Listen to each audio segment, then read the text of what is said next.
La Secretaría de Seguridad Ciudadana del Estado de Quintana Roo, en coordinación con la Marina, detuvo a Benito Juárez, a Marcos Josué N. y a Ángel Roberto N., alias El Flaco. Más de 20 millones de pesos en armas, drogas, vehículos y tecnología fueron decomisados en el corazón turístico de Cancún tras un operativo liderado por la Secretaría de Marina y coordinado directamente con el equipo de inteligencia de Omar García Harfuch. Pero no fue un decomiso cualquiera, fue una bomba logística, un arsenal de guerra que pudo alimentar a una célula entera del cejo NNG durante meses, capturado en un solo golpe. Cancún amaneció entre el olor a marihuana, el eco de helicópteros y el rugido metálico de un convoy blindado. No era un simulacro, era el Estado irrumpiendo con fuerza quirúrgica contra dos operadores clave del cártel Jalisco Nueva Generación. Sus nombres, Marcos Josué N. y Ángel Roberto N. El Flaco. Sus cargos dentro del cártel: distribución de armamento, logística táctica, control territorial en al menos 4 municipios del Caribe mexicano. Todo comenzó sobre una calle sin nombre, un vehículo gris y otro blanco estacionados como si nada, a escasos 60 metros de la conocida asesoría comercial Cuculcana. Los agentes los detectaron justo cuando intercambiaban una bolsa con hierba verde, una imagen que parecía insignificante, pero esa escena fue la puerta a uno de los hallazgos criminales más devastadores de la historia reciente en Quintana Roo. En minutos, la calle se llenó de sirenas, comandos tácticos y gritos de bajen las armas. Lo que vino después, ni los propios agentes lo creían. 32 armas largas, 14 armas cortas, más de 120 cargadores, granadas, silenciadores, drones, chalecos antibalas, pero también algo más inquietante, insignias con la leyenda Deltas Q, RUS y operativas, uniformes hechos para infiltrarse, para parecer soldados, pero ser asesinos, para dominar desde dentro y, por si eso no fuera suficiente, cajas con marihuana, cristal, cocaína, libretas con rutas y nombres, celulares cifrados, drones con baterías activas, mochilas tácticas y placas de Jalisco. Todo, absolutamente todo listo para ser distribuido. Omar García Harfuch fue informado en tiempo real, su respuesta fue inmediata. Esto no fue una casualidad, fue un punto de distribución estratégico y hoy cayó. Las imágenes del decomiso ya circulan por todo el país y lo que parecen objetos sobre una mesa en realidad son la evidencia de que Cancún estuvo a minutos de convertirse en zona de guerra, pero lo más alarmante no fue el arsenal, fue lo que los detenidos tenían escrito en sus libretas, porque ahí en tinta negra aparecía una palabra repetida como una sentencia: expansión. ¿Expansión hacia dónde y con cuantos más como ellos? La respuesta comienza justo ahora. Cancún no olía a mar ese sábado, olía a metal caliente, a sudor atrapado en chalecos antibalas y a algo peor. La sospecha de que el crimen ya no se esconde, sino que se exhibe. Era 15 de noviembre de 2025, 15 horas 40 minutos. El calor era brutal, pero no venía del sol. Venía de una ciudad tensa, una ciudad en la que desde hace semanas algo ya no cuadraba. Vehículos rentados que cambiaban de placas cada 2 días. Pedidos inusuales de drones en tiendas tecnológicas del centro y una libreta encontrada días antes con la leyenda Currués, nodo no punto final. Ese día, una patrulla del Grupo de Investigación de la SSC detectó una secuencia extraña en cámaras urbanas, 2 camionetas estacionadas sin placas, una entrada y salida a los mismos puntos cada 47 minutos. No era patrullaje, era entrega y repetición. Esa fue la anomalía, el patrón, y nadie repite una entrega a menos que esté moviendo volumen. Los agentes no fueron a revisar, fueron a confirmar una hipótesis y lo que encontraron superó todo cálculo. Una calle de tierra bordeada por locales abandonados, un letrero caído que alguna vez dijo Cuculcana Servicios Empresariales y frente a él un campamento improvisado, sin tienda ni carpa, solo 2 camionetas abiertas, mochilas tácticas esparcidas y armas sobre cajas como si fuera mercancía en liquidación.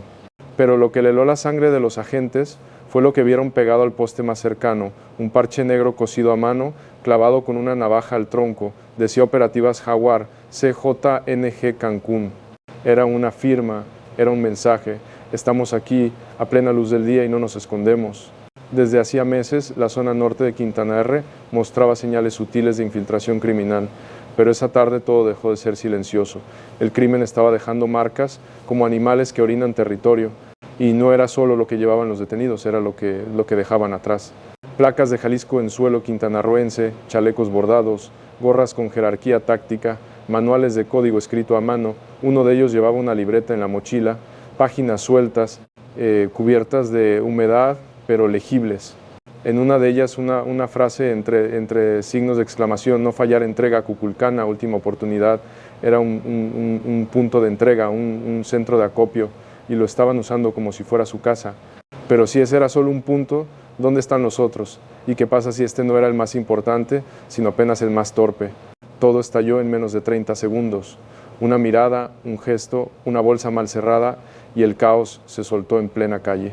No hubo gritos de advertencia, solo el sonido seco de botas corriendo sobre tierra suelta y el chasquido de seguros activándose. Cuando los agentes intentaron aproximarse, Marcos Josué N. giró de golpe empuñando una pistola corta cargada. No disparó, pero no hizo falta. El solo hecho de tenerla en la mano fue suficiente para activar el protocolo de captura inmediata. ¡Al piso, ya!, gritó uno de los marinos, mientras otro desenfundaba el arma y apuntaba a la cabeza del copiloto. El flaco Ángel Roberto N. fue más rápido, saltó hacia el segundo vehículo con el cuerpo ladeado, como si ya supiera dónde estaba la salida. Pero esta vez no hubo salida. Una patrulla ya cerraba la avenida por el otro extremo, y justo cuando el flaco intentó subir, un C9 se lanzó desde la parte trasera del convoy operativo y lo derribó de un salto. Cayó de frente chocando contra la defensa del vehículo. Sus gritos retumbaban entre el calor y la sirena que recién se activaba. No fue un arresto, fue una emboscada quirúrgica, y nadie, absolutamente nadie, tiró una bala, porque la guerra del narco no siempre se pelea con fuego abiertos. A veces se gana en el momento exacto en que logras evitarlo. Los detenidos fueron reducidos en segundos, pero la tensión no bajó. Las mochilas, maletas y cajas encontradas en los vehículos sugerían que alguien más debía estar cerca, que ese no era el final, sino el punto de transición. Uno de los marinos, con voz seca, avisó por radio: asegurados 2 indicios múltiples, solicito revisión de perímetro y análisis balístico inmediato. Lo que vino después fue todavía más inquietante. Uno de los drones hallados seguía activo con batería a la mitad, controlador encendido y un historial de vuelos reciente. ¿Desde dónde lo habían operado? O estaban siendo observados incluso en este instante mientras la Guardia Nacional sellaba la zona y comenzaban a trasladar a los sujetos. Una llamada llegó al cuartel de inteligencia en la capital del estado. La voz alterada dijo solo una frase antes de colgar: no eran solo ellos. El cargamento venía con clave roja. Revisen la libreta. Y ahí, en una de las libretas aseguradas, una anotación con letra firme: QR o día K5, transferencia sur, relevo día 15, no debe fallar. Los agentes se miraron, ese día era hoy. ¿Relevo de qué? ¿Y qué pasaba si fallaban? Lo que descubrirían en las siguientes horas no era un simple operativo de aseguramiento, era la punta de una estructura que aún seguía activa y lo que esa estructura transportaba. Eso podría ser letal. Marcos Josué N. parecía un criminal, no tenía tatuajes visibles, no vestía de forma ostentosa. De lejos podía confundirse con un trabajador de paquetería o un chofro de app, pero en su espalda cargaba un mapa del terror. Tenía 29 años, originario del estado de Jalisco. Era técnico en sistemas con estudios truncos y un empleo estable en una empresa de logística hasta hace 3 años. Según registros cruzados, desapareció del radar en el 2022 y desde entonces su nombre comenzó a circular en comunicaciones cifradas del CJONG con una clave específica: M Delta, carga directa Coro, o el flaco, en cambio, era otra cosa. Delgado, mirada seca, manos nerviosas, rostro afilado por el metanfetamina, 32 años, 3 hijos, 1 enfermo. Se cambió de domicilio 4 veces en 2 años y en todos los lugares donde vivió hubo reportes de actividad narcomenudista y movimiento nocturno de vehículos sin placas. En su cartera los agentes encontraron algo que no cuadraba con todo lo demás: una foto vieja arrugada en blanco y negro. Era él cargando a un bebé envuelto en una manta de hospital dedicado al reverso. Para cuando ya no me reconozcas, nunca fue tu culpa. Los marinos lo miraron sin decir nada, no hubo burla, no hubo rabia, solo silencio, porque incluso entre sicarios a veces queda algo de humanos, pero no eran los únicos involucrados. En la libreta asegurada aparecían nombres, iniciales, números y, lo más perturbador, referencias a pagos en efectivo bajo conceptos como guardia vecinal, revisión mecánica, consumo local. Eran cobros camuflados, una red de complicidades que iba más allá de estos 2 hombres. Uno de los documentos hallados tenía marcas de humedad. Había sido escrito con tinta azul y decía: el operador siempre va solo, si cae, no arrastra a los demás. Si pregunta por apoyo, es reemplazado. Si entrega sin ruido, es promovido. Si habla, ya sabe lo que sigue. Marcos no habló, ni cuando fue esposado, ni cuando lo subieron a la camioneta, ni siquiera cuando le mostraron las fotos de su casa en Puerto Morelos. Solo bajó la cabeza y cerró los ojos, como si aceptara que ya no quedaba nada más que decir, como si supiera que en esta guerra todos los caminos terminan igual. Pero lo más escalofriante fue lo que el flaco sí dijo justo antes de ser llevado: no somos los únicos, somos los más visibles. Una frase que desató otra alerta. Porque si estos eran los visibles, ¿dónde están los que no se dejan ver y cuántos más están operando desde dentro? El Cártel Jalisco Nueva Generación no improvisa, diseña, mapea, ejecuta. Y lo que ocurrió en Cancún el sábado no fue un descuido ni una excepción, fue parte de una red, una ruta criminal que conecta estados, costas, barrios y aeropuertos con la precisión de una empresa transnacional. Marcos Josué no era un simple repartidor de armas, era el operador logístico de una célula conocida como Delta Scurru, una subestructura especializada en el traslado de equipo táctico, armamento y drogas de alta pureza desde el occidente del país hacia los municipios turísticos del Caribe mexicano. Su zona de control: Benito Juárez, Puerto Morelos, Isla Mujeres y Cantunilquín. Su modo de operación: vehículos rotativos, placas clonadas, entregas móviles en zonas con ceguera. Institucional y lo más delicado: cómplices con uniforme. Según información filtrada a la Mesa Estatal de Seguridad, los deltas usaban puntos ciegos dentro de bases comerciales, talleres mecánicos y bodegas rentadas como centros de acopio temporales. La mercancía viajaba en compartimentos ocultos en armamento, envuelto en uniformes civiles, drogas empaquetadas en productos de limpieza, granadas y silenciadores camuflados entre piezas automotrices. Pero la clave del sistema no estaba en lo que llevaban, estaba en cuándo y a dónde lo entregaban. Un dron capturado en el operativo tenía programados 5 vuelos recientes, todos nocturnos, 3 de ellos con coordenadas cercanas a zonas rurales entre Lázaro Cárdenas e Isla Blanca, zonas sin presencia militar, zonas de silencio, y eso no era casualidad. Ahí operaban las llamadas operativas, una segunda célula del CJNG con tareas distintas: vigilancia, infiltración y castigo. No movían armas, movían miedo, uniformados con gorras negras y chalecos con logos bordados. Hacían rondines nocturnos fingiendo ser autoridad local. Marcaban casas, lanzaban amenazas y desaparecían. Las libretas encontradas en el decomiso confirman lo que muchos intuían. Ambas células Deltas y Jaguar estaban coordinadas y su nexo era Cancún. Un documento encriptado hallado en una USB escondida bajo un doble fondo de mochila llevaba por nombre Mapa Activo Quintana Roo, versión 2, y al abrirlo lo que apareció fue una red de líneas rojas que conectaban puntos en 4 municipios. Cada punto tenía un símbolo, cada símbolo un nombre en clave, y uno de esos puntos, el más grande, marcado con rojo vivo, tenía una sola palabra escrita: entrega. ¿Entrega de qué? ¿A quién? Y lo más alarmante, ¿con protección de quién? Porque si este era el mapa, ¿quién fue el que lo autorizó? Todo cambió al revisar una de las libretas mojadas. Estaba al fondo de una mochila militar envuelta en plástico, manchada de tierra y con las primeras 3 hojas arrancadas. Los agentes casi la desechan, pero un oficial de Marina notó algo extraño. El papel estaba numerado a mano como parte de un sistema: página 41 y en la esquina superior: relevo Jaguar, entrada 15 de noviembre de 2025, zona ciega, zona ciega. Esa expresión lo cambió todo. En clave táctica, zona ciega es una referencia a lugares sin vigilancia institucional activa, y en Quintana Roo solo hay 2 zonas catalogadas así por inteligencia naval. Ambas conectan con áreas rurales entre Cancún y Cantunilquín, ambas con historial de desapariciones no esclarecidas. Ambas estaban marcadas en el USB del mapa decomisado, pero lo más escalofriante no estaba escrito, estaba grabado.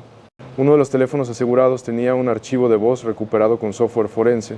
Duraba 22 segundos y en él una voz masculina decía: el paquete se entrega en zona ciega. El nuevo equipo ya está listo, que no hablen. Si preguntan, di que es para Harfuch. Para Harfuch una burla, una provocación o una advertencia encubierta. El mensaje enviado 3 días antes del operativo sugiere algo mucho más grave: que sabían que alguien los observaba, que sabían que habría movimiento y que aún así siguieron. Pero la revelación más delicada no fue un audio, fue un símbolo.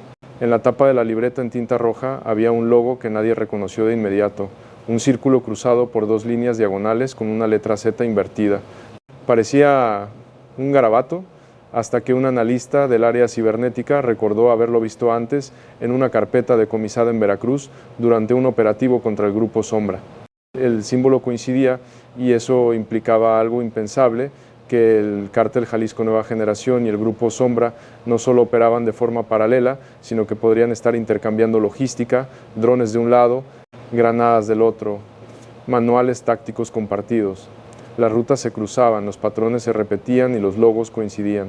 Y si eso era cierto, entonces el mapa encontrado en Cancún no era solo para Quintana Roo, era una plantilla, un modelo replicable, una estrategia nacional, y ahí Harfuch tomó una decisión, porque si esta operación era parte de algo más grande, entonces había que reescribir todo el enfoque.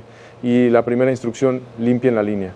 Vamos a intervenir antes de que activen la siguiente fase, pero lo que sus agentes encontrarían en la siguiente localización no estaba en ningún informe. La llamada llegó a las 17:53 minutos. Fue directa, sin rodeos, desde la Ciudad de México. Ya lo revisé. Vamos a limpiar la zona completa. Activen. El que hablaba era Omar García Harfuch, secretario de Seguridad y cabeza de las operaciones interinstitucionales más quirúrgicas del país, pero esa tarde no hablaba como funcionario, hablaba como comandante. Acababa de recibir el paquete completo del operativo en Cancún: el mapa, la libreta, los audios, las rutas, los drones, las armas, los parches, las granadas, y no tardó ni 10 minutos en decidir el rumbo. No es solo un decomiso, es un laboratorio de expansión y no vamos a permitir que el crimen tome una esquina más de este país. Su voz fue transmitida en tiempo real a las mesas de seguridad de Quintana Roo, Veracruz, Oaxaca y Yucatán, porque si esta célula era parte de una red nacional, la respuesta también tenía que serlo. Ese mismo sábado por la noche, Harfuch instruyó 3 acciones inmediatas: revisión total de zonas ciegas en el Caribe mexicano, cruce de patrones de vestimenta y armas con operativos en Veracruz y Tabasco, despliegue de vigilancia aérea no tripulada sobre puntos marcados como entrega en la USB, pero lo más simbólico fue su mensaje al país, transmitido en cadena digital. Hoy el sello OG intentó tomar Cancún, pero se equivocaron de estado. Aquí el estado no retrocede, aquí el estado responde con toda su fuerza, y lo cumplió. Horas después, helicópteros con visión nocturna sobrevolaban zonas industriales. Se instalaron filtros carreteros a las afueras de Cantonilquín y Puerto Morelos, y unidades del ejército comenzaron a patrullar zonas residenciales que por meses habían sido ignoradas, porque no era solo un operativo, era una advertencia. El silencio terminó. En la sede de la SSC en Cancún se instaló una sala de coordinación temporal. Allí, en una pantalla dividida en 6, Harfuch seguía en tiempo real cada movimiento. A su lado, personal de Marina, Guardia Nacional y 2 agentes de inteligencia cibernética, y una instrucción en la parte superior de la pizarra táctica. Objetivo: cortar la línea, no dejar herencia criminal en Quintana Roo. La operación fue renombrada internamente como Howard Zero, no solo para desmantelar la célula, sino para enviar un mensaje. Porque si el CJ quería jugar a la guerra simbólica con gorras bordadas y códigos internos, entonces el Estado iba a responder con hechos. Y lo que ocurrió en las siguientes 12 horas, ni los propios criminales lo vieron venir. El operativo fue un éxito táctico, pero las grietas que dejó siguen abiertas. En las horas siguientes a la detención de Marcos Josué y el Flaco, algo se movió en las sombras de Cancún. No fueron balaceras, no fueron bloqueos, fueron desapariciones silenciosas. 3 casas marcadas como posibles puntos de relevo aparecieron vacías al anochecer. Computadoras quemadas, estufas encendidas y, lo más perturbador, libretas abiertas, páginas arrancadas, manchas frescas de tinta aún húmeda. Alguien las revisó minutos antes de que llegara el Estado. En redes sociales comenzaron a circular mensajes crípticos, imágenes de gorras negras, emojis de jaguares y frases como "nos vemos en el nodo". Era el CJNG respondiendo no con balas, sino con códigos, un reacomodo, y en las calles el miedo regresó con otro rostro. Los vecinos de la colonia El Pedregal, donde ocurrió la captura, dejaron de salir por las noches. Una mujer vendedora de jugos lo dijo sin rodeos a un reportero local: aquí no sabíamos que vivían narcos, solo que los coches entraban y salían sin placas. Ahora nos enteramos por las noticias. Y si regresan, ¿quién nos va a avisar esta vez? Porque el golpe fue quirúrgico, sí, pero también dejó expuesta una verdad incómoda. El crimen llevaba meses operando a plena vista, con logística, con uniforme, con arrogancia, y nadie dijo nada o nadie quiso verlo.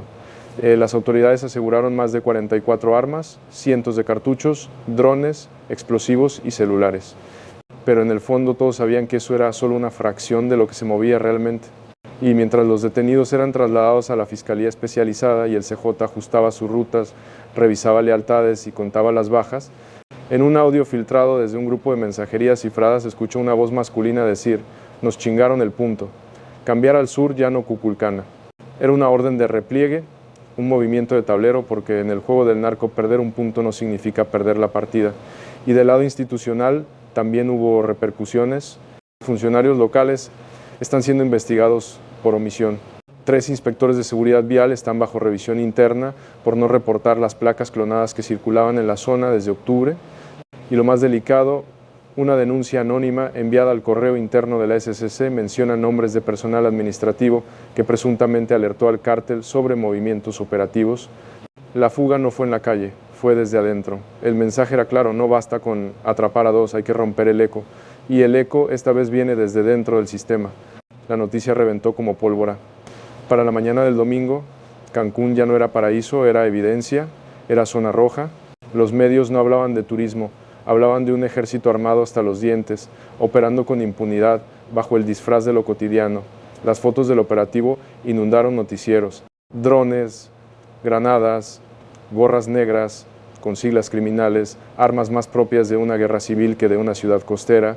Y entonces vinieron las preguntas, las que nadie quiere responder, las que duelen. ¿Cuánto tiempo llevaban operando ahí? ¿Quién los protegía? ¿Y cuántos más están haciendo lo mismo en otros estados mientras nosotros dormimos? Un periodista en la Ciudad de México lanzó la crítica más punzante en cadena nacional. Si esto ocurrió en la zona hotelera más vigilada del país, ¿qué está pasando en los lugares que nadie mira? Y no fue el único. En redes sociales, usuarios comenzaron a compartir videos, denuncias ignoradas, vehículos sin placas, entrando a colonias sin patrullaje desde hace años. El golpe no solo fue al CJNG, fue al relato, a la mentira de que todo está bajo control. Y en los pasillos del poder se instaló el silencio. Ese que sabe que la verdad salió y no se puede detener, porque esto no fue solo un decomiso, fue un espejo. Y lo que vimos reflejado no nos gustó. Vimos a criminales operando como corporaciones, vimos rutas blindadas por omisión, vimos una estructura logística del narco que no solo trafica armas, trafica miedo y lo entrega puerta por puerta. Y entonces queda la pregunta final, la que te rompe. ¿Cuántos Marcos Josué hay hoy en las calles? ¿A cuántos flacos ignoramos porque no se ven como criminales? ¿Y cuántas veces más tendremos que ver gorras negras sobre cuerpos sin vida para entender que la guerra no se fue, solo se adaptó? Porque el narco ya no se esconde en la sierra, ahora camina entre nosotros con ropa limpia y con insignias bordadas, con manuales y con una misión: expandirse. Y mientras algunos celebran la captura de 2, otros sabemos que esto apenas fue un corte de pasto. La raíz sigue ahí, profunda, protegida y viva. Pero esta vez el Estado sí respondió, esta vez sí llegaron antes, y sí fue Harfuch, fue su equipo, y fue la decisión política de actuar sin filtrar, sin negociar y sin pedir permisos, porque ya es tarde para discursos. Y lo que se juega ahora es si el país aún tiene margen para resistir o si ya cruzamos el punto sin retorno.